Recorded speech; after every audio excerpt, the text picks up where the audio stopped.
Now start. Okay, now हम cause of PPH में second cause पढ़ते हैं, कौन सा? ट्रॉमा। कौन सा? ट्रॉमा। ट्रॉमा क्या है भाई? ड्यूरिंग डिलीवरी अगर आप फोर्सेप डिलीवरी कर रहे हैं तो आपने किसको ट्रॉमा कर दिया? सर्विक्स। किसको ट्रॉमा कर दिया? वेजाइना। किसको ट्रॉमा कर लिया? वल्वा को। किसको कर दिया? वल्वा को। जब इनको डैमेज किया तो वहां पे कैपिलरी रप्चर नहीं होगी? होगी। अगर कैपिलरी रप्चर होगी तो वहां पे क्या होगा?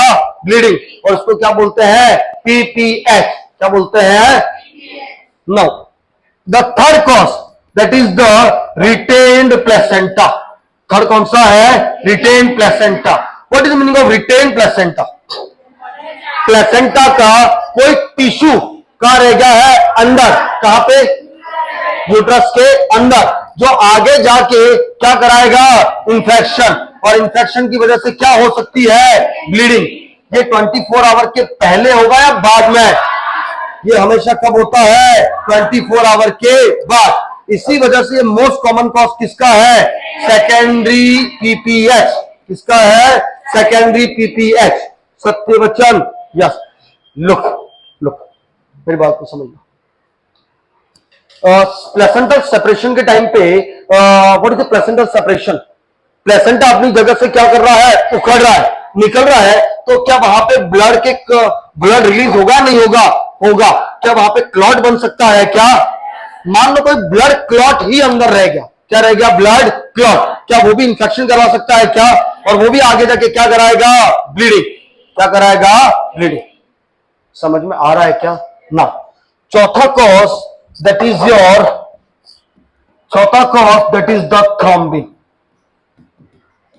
चौथा कॉज क्या है? थ्रोम्बिन। थ्रोम्बिन का मतलब क्या है कि भाई जो प्रोकोएगुलेंट है, जो क्या है? प्रोकोएगुलेंट का मतलब क्या है? जो ऐसे प्रोडक्ट जो क्या कर रहे हैं? कोएगुलेशन, मतलब क्लॉटिंग कर रहे हैं। क्या कर रहे हैं? क्लॉटिंग। इनका क्या हो रहा है? लॉस। इनका क्या हो रहा है? लॉस। तो जैसे ब्लीडिंग हुई तो क्या फाइब्रिन थॉट आएंगे या नहीं आएंगे? नहीं आएंगे। जब नहीं आएंगे तो क्लॉट नहीं बनेगा। क्लॉट, इसको बोलते हैं वॉशआउट फिनोमिना। इसको हम क्या बोलते हैं? Washout phenomena. क्या होता है कि जब बॉडी में कोई भी प्रोकोएगुलेंट की क्या हो जाए? कमी हो जाए, या किसी भी वजह से प्रोकोएगुलेंट बाहर निकलने लग जाए, क्लॉटिंग फैक्टर बाहर निकलने लग जाए, और उसकी वजह से क्लॉट ना जमे, ऐसे फिनोमिना को हम क्या बोलते हैं? Washout phenomena. क्या बोलते हैं? इसमें आपको एक चीज याद रखनी चाहिए, दैट इज द आईयूडी। क्या है आईयूडी?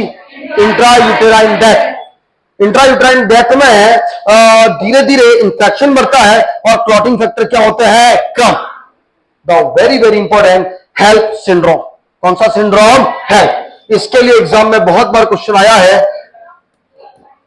कौन सा सिंड्रोम? हेल्प। HELLP।